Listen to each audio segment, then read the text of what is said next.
Olá, meus caros alunos, estamos aqui de volta com a nossa aula de filosofia, dando continuidade na nossa aula de filosofia.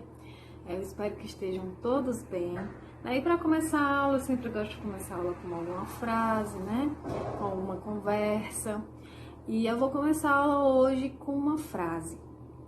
A frase da aula de hoje é: a persistência é o caminho do êxito. Ou seja, não desistam, sempre persistam, vá em frente, vá em busca dos seus sonhos. As dificuldades virão, os obstáculos virão, mas não desistam. Quando a gente não desiste, a gente chega lá. Às vezes a gente tá querendo alguma coisa e quando você passa pelo primeiro obstáculo, vou desistir. Então você nunca vai sentir o gostinho que era chegar lá, na vitória, Então eu queria começar a aula hoje com essa simples frase, mas que tem um peso tão grande, Espero que estejam todos bem.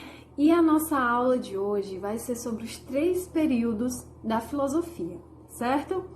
Acredito que hoje eu vou falar um pouco mais sobre o primeiro período, E assim, a gente já estudou, a gente fez uma introdução à filosofia, O que é a filosofia, sobre o que ela fala, qual o intuito da filosofia na vida das pessoas, A primeira aula foi sobre isso. A segunda aula, eu falei para vocês sobre 3 filósofos, Os 3 filósofos assim mais conhecidos da filosofia. Tem muitos filósofos que a gente não falou, Mas assim, infelizmente, o nosso tempo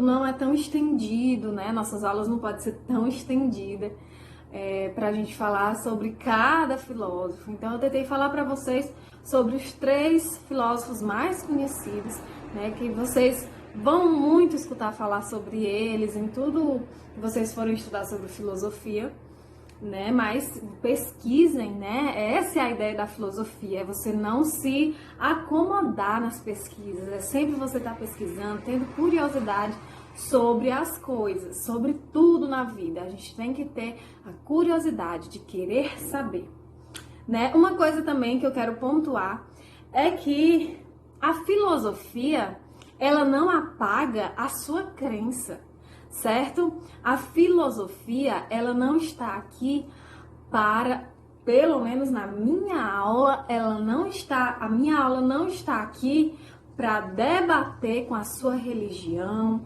com o que você acredita, certo? Eu creio num Deus vivo e assim, eu jamais vou deixar de acreditar nele para acreditar totalmente na filosofia, certo? Então eu quero que vocês entendam que a filosofia, ela não está aqui para debater com a sua religião, tá bom? Quero deixar isso bem claro para que vocês assistam às aulas com outro pensamento, não vão assistir às aulas de filosofia achando que, não, se eu assistir a aula de filosofia, eu vou ser ateu, eu sou ateu. Não, de jeito nenhum. Certo? A história da filosofia é uma história muito bonita, que tem muito a nos ensinar, Muitos filósofos com frases muito bem ditas e muito que dá para a gente pensar, Para a gente refletir, frases reflexivas. E assim, eu não quero jamais que vocês assistam às minhas aulas achando que a filosofia está aqui para debater com a sua religião. Tá certo? Então vamos lá. Pois bem, a nossa primeira aula foi uma introdução à filosofia, a nossa segunda foi sobre os 3 filósofos, que são mais conhecidos dentro da filosofia, que eles são muito importantes, que não podem deixar de ser estudados. E hoje a gente vai falar sobre os 3 períodos da filosofia, que foi o pré-socrático, a Grécia clássica e a época helenística. Ok? Então hoje a gente vai falar um pouco sobre o período pré-socrático. Na primeira aula, a gente deixou bem esclarecido como antes da filosofia, acontecer, como as pessoas explicavam as situações do dia a dia, né? Para tudo eles tinham deuses que faziam isso, né? Para tudo eles tinham uma história muito mitológica, né? Eles criavam um acontecimento para justificar, né, aquela coisa, né? Como a chuva, né? Como várias coisas. Então eles explicavam as coisas de um modo mitológico, eles criavam a justificativa para aquilo que estava acontecendo. Então, assim, o período pré-socrático, né, ele é chamado assim por ter sido antes de Sócrates. Quando Sócrates chegou, ele mudou a visão das pessoas. Mas antes dele chegar, né, o objetivo dos pré-socráticos. Vou ler aqui um pouquinho para vocês. Os primeiros traços da filosofia grega pré-socráticas surgem com Tales de Mileto, um comerciante e estudioso habitante da região da Jônia, conjunto de ilhas gregas situadas no atual território turco. Diz a história que Tales era um exímio matemático, astrônomo e estrategista. Ele previu no ano de 585 a.C. o acontecimento de um eclipse total por meio de cálculos. Né? Vocês veem que aí já usava muito isso aqui, a nossa cabecinha, já usava muito a cabecinha, né?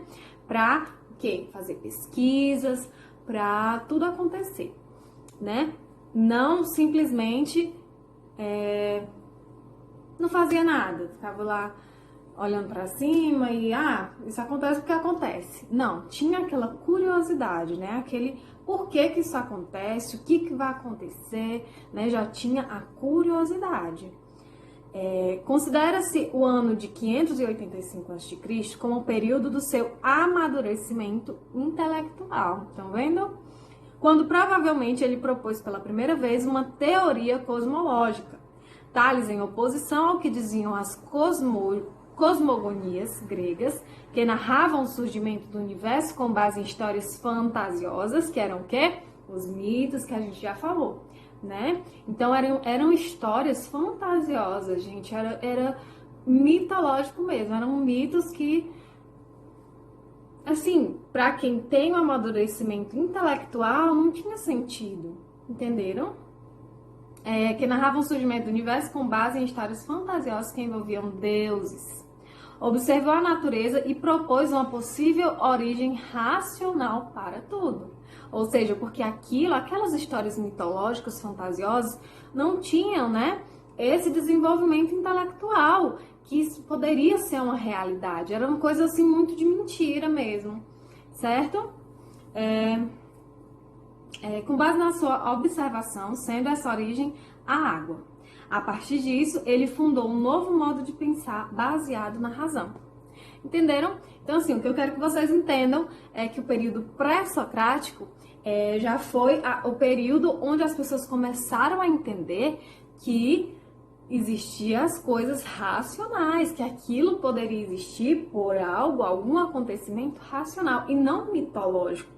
Né, por causa do Deus que brigava com a esposa e a esposa chorava e chovia, entendeu? Aquela velha história, né? Então, assim, eles começaram a pensar, colocar a cabecinha para pensar. Entenderam? Então, a partir do pré-socrático, do período pré-socrático da filosofia, as pessoas começaram a pensar racionalmente. Ok? Os pré-socráticos, eles também acreditavam, né, que não existia um único elemento gerador de tudo isso. Né? É aí onde se bate as coisas. Professora, mas eu acredito que só existe um elemento gerador de tudo isso, né? Que é Deus. Né? Só que, assim, é uma história e, assim, houve muitos estudos para que isso possa estar sendo ensinado para vocês. Né? Eu não estou aqui dizendo que isso é verdade, a única verdade, que eu defendo isso. Mas é algo estudado que não é à toa que existe essas histórias, né? Como tem muitas coisas que é descoberto na ciência, que se não fosse a ciência, né, a gente também não não estaria nem aqui, né? Várias vacinas, vários estudos. Só que o que podemos acreditar é que para esses homens ter essa inteligência, quem deu foi Deus. Então, eu creio em Deus e eu creio que ele foi o único gerador de tudo. Mas na filosofia, os pré-socráticos não acreditavam nisso, né? Que existia um único elemento gerador de tudo isso. Então, assim, deixa eu ler para vocês. Os pré-socráticos que convencionaram não haver um único elemento gerador de tudo, mas vários. Foram chamados de pluralistas, né? Para facilitar os estudos, os historiadores da filosofia agruparam os pré-socráticos em escolas, de acordo com as ideias de cada pensador. Aí eu vou falar aqui para vocês agora as principais escolas, certo? Estas são as principais escolas. É a escola jônica. A escola jônica é o pensamento fundado por Tales. A escola jônica afirmava que tudo tinha começado com água, né? O universo começou com água. A escola Pitágora, né? Que é um grande matemático, né? Um grande matemático antigo observou a presença das relações matemáticas em toda a natureza. Então ele começou a pensar que existia o que? Peso. Isso aqui pesa mais que isso aqui é mais pesado do que isso aqui é mais maneiro do que isso, entenderam? Pois bem, as figuras geométricas, né? Isso aqui é diferente, essa árvore aqui é diferente dessa daqui. Essa aqui tem um formato, essa aqui tem outra, né? Qual é o nome desses formatos? Então, entenderam? Os pré-socráticos deram início à racionalidade. A escola eleata, os principais eleatas são Parmênides e Zenão, que formularam um princípio não com base em elemento preciso, mas com imobilidade de todas as coisas que evidenciam a essência de tudo, certo? Segundo eles, não havia criação e nem mudanças, mas uma essência eterna e imutável de tudo. É muito interessante, gente, assim, esses estudos, né? Essas coisas, assim, são bem diferentes da nossa realidade, são outro mundo, entendeu? Eu gosto da filosofia porque é como se eu entrasse no mundo dele e estivesse vivendo aquilo, sabe? Tivesse vendo aquilo acontecer, do mito, de uma, entre aspas, né, de uma mentira, de uma justificativa para aquilo que estava acontecendo, estudos, inteligência, entendeu? Então é muito interessante. E a escola pluralista, né? Então, assim, eu vou... E a última das principais escolas é a escola pluralista. A escola pluralista é a escola criadora do amor e do ódio. Então, assim, sobre as escolas, eu vou deixar bastante a desejar, porque eu quero que vocês façam uma pesquisa, certo? Quero que vocês façam uma pesquisa, que vocês se aprofundem nesses assuntos. E não entendam como que vai levar para outro caminho da sua religião, de algo assim. Quando a gente tem encravado na gente o amor de Deus, as coisas que a gente sabe que é verdade, nada consegue nos desviar. Então, assim, façam como eu. Eu, quando estudo filosofia, é como se eu entrasse em um novo mundo, como se eu entrasse no mundo deles e visse essa história acontecer, né? Eles acreditavam que em mitos, né, em coisas assim, quase sem sentido, e começaram a usar a inteligência para por que isso acontece, por que isso não acontece, que forma é essa, que forma é aquela, né? Então, assim, é muito interessante a gente entrar nessa história e quando a gente tem certeza de algo, nada nos abala, né? Então, assim, na atividade, eu vou fazer com que vocês pesquisem bastante sobre essas escolas, para que vocês se aprofundem, certo? E nas próximas aulas a gente vai estudar sobre mais 2 períodos, né? Que é o período da Grécia Clássica e a época helenística, ok? Então, essa foi a nossa aula de hoje. Eu espero que vocês tenham gostado. E um beijo, tô com saudade de vocês. E pesquisem, se aprofundem cada vez mais.